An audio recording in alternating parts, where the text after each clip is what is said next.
Einstein said, insanity is doing the same thing over and over again and expecting a different result. In the last 5 years, we have seen a regression in socioeconomic indicators. Things have gotten worse for the people of Papua New Guinea. That tells us that what we have done has not been working.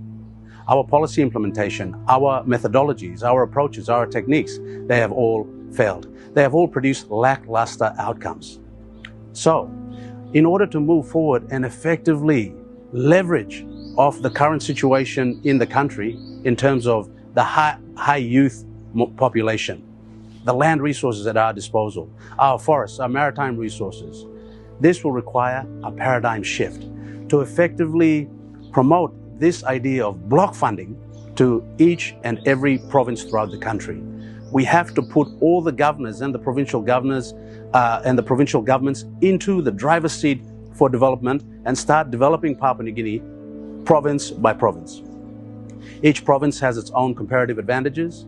Each province has its own resources, and each province must now be empowered and resourced and equipped to effectively leverage these resources, leverage their people to effectively promote all the Human Development Index indicators, all other indices related to socioeconomic growth, and spur this economic transformation that will take Papua New Guinea from an agrarian society into one of the highest export-driven economies in the world. This is how we become competitive. This is how we become a world player. That paradigm shift is required, but it is predicated on strong leadership based on strong moral compass that makes decisions off an ethical framework. And it's not impossible, it can be done. So I call on the Prime Minister to seriously relook at the strategies that he has been employing, to seriously relook at the people around him, because you're only as good as the people around you.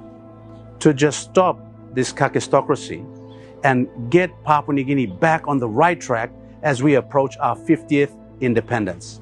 It is not too late.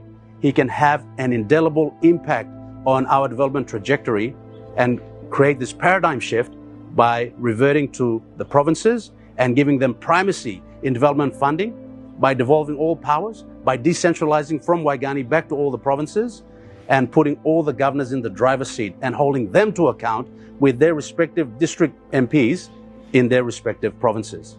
It is not too late. It can be done.